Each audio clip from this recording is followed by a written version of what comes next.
7 ng gabi, nakilala ko tuloy itong magandang babae na nakabibighani sa aking mga mata.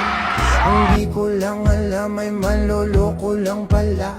Bumanag siya sa akin nang di mo ko niya, hindi mo ko na magtuturo siya. Hindi pa kami ang upang di mahalata.